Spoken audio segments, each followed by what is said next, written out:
Funny. Get ready for a Looney Tunes marathon, all my fellow feature outlaws, as this is Card Games vs. Humanity, and I am that NAKAK Double G. Here with another satirical recap of that show I know you love. I believe it's called Digimon Pocket Monster Adventures. Something like that, right? So as per usual, don't forget that sub and that bell, that like, join the Patreon below if you'd like to see some more content. And leave a comment below if you remember Toon Summon Skull making noises that sound like a dog's chew toy endlessly being stepped on over and over. An episode that begins with Bakura listening into Croquet Radio, who seems to be having some difficulties inside the castle as the soulless body of Mokuba has somehow gone missing. Bakura tells the rest of the gang that he's very concerned about how long Tristan's been taking a poop and goes off to find that soulless body. We're not quite sure if he's talking about Mokuba or Tristan himself. Back to our duel, Pegasus is doing what he does best, basically just narrating what Yugi's about to do next and, you know, just having the right card at the exact moment that he needs at any time. Because he's a champion level duelist, Yugi summons the skeletal Giga Chad Skull to the field in defense mode and sets a back row, stopping the Ryoran's attack and reducing it to 1500. Who could have seen that coming? Man, that must be really useful. I wonder if you wear it so it's hanging on your back, would it double as a signal light for people behind you? Remember when I asked who could have seen this coming? Pegasus. He saw it coming. Activating Trap Displacement, a card that I'm pretty sure has the same artwork as that trap card Moku that Shizu used against Kaiba. Switching the Spellbinding Circle onto the Summon Skull, attacking his abs, which he unfortunately hasn't worked too much on, reducing his attack to 1800. Why, it's almost as if I knew exactly what you were thinking, isn't it? You know, not even considering the whole Millennium Eye thing, that line might be just slightly more impressive if you hadn't seen Yugi duel 12 times already with the same card. Back to Tristan, who is being chased by guards holding guns that are not of the ethereal type, I swear you. These are real guns, with real bullets that can hurt real people. So I'm not even really sure why they hesitated to shoot Tristan from afar when they're definitely in international waters and not following any fucking rules right now. This random grunt then reveals what the US Army's original slogan idea was. Now hand over the kid, tough guy. Bakura appears from the shadows and threatens the grunts with his gruff voice and magical powers that aren't very well explained yet, as Tristan tells him to run away quickly. The guards are wearing sunglasses at night and can't see very well, so they ask Bakura to please stand. Please don't stand so far away from us. Now step out of those shadows right now. Step out of those shadows! He really wanted him to step out of the shadows. Unfortunately, the only thing more powerful than invisible guns are magic cards that are supposed to inflict 500 damage to both you and your opponent during your standby phases. Also, let's not just gloss over the fact that of all the situations they've been in already, why is this the first time that he's choosing to use this power? Back to the duel, Yugi's at the mercy of Pegasus' Millennium Eye. He has every card he needs to be able to stop Yugi's deck, and not just because the plot demands that he has it at the right time and his hand never bricks. Bringing back the most banned book in all of Duel Monsters, Toon World. And unfortunately for Yugi, there's no screaming conservatives nearby to try and burn the book for him, allowing it to turn all of Pegasus' monsters into toons once again. Who needs magic with this card? That cheat.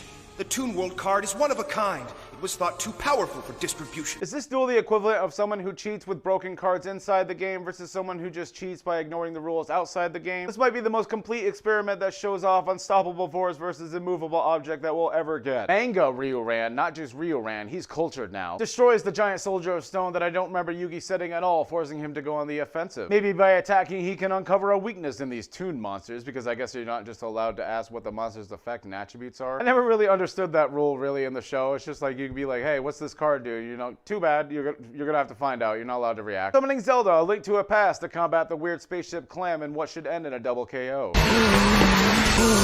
Why does he sound like an oxen? Why? I just want to know so badly.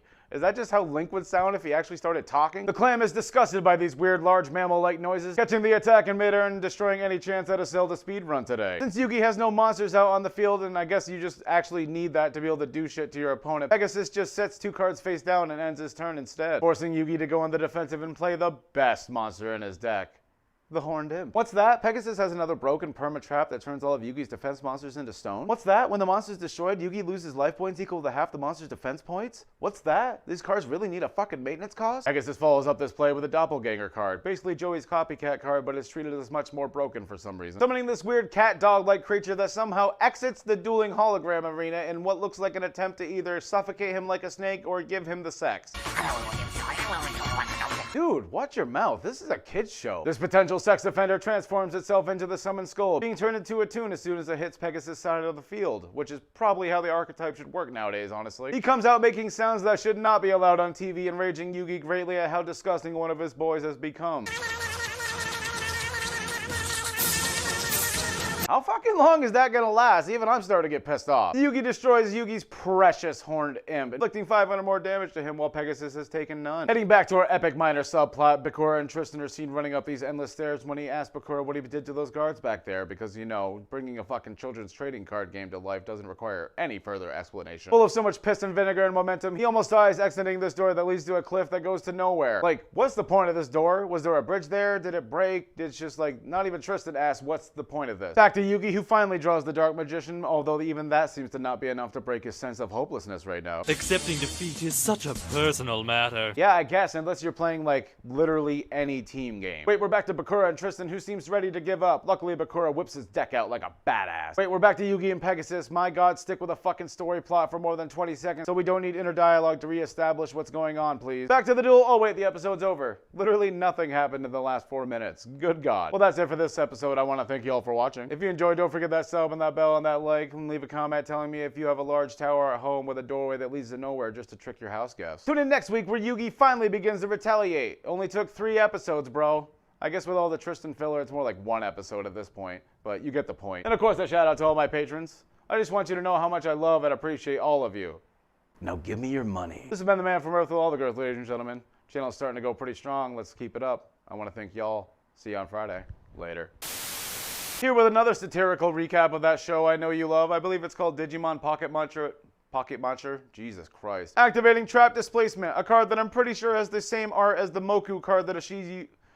Catching the attack in midair and destroying any chance at a Spelda. The skull destroys Yugi's precious horn. When he asked Bakura what he did back there to those guards, because, you know, bringing a fucking children's trading card to game.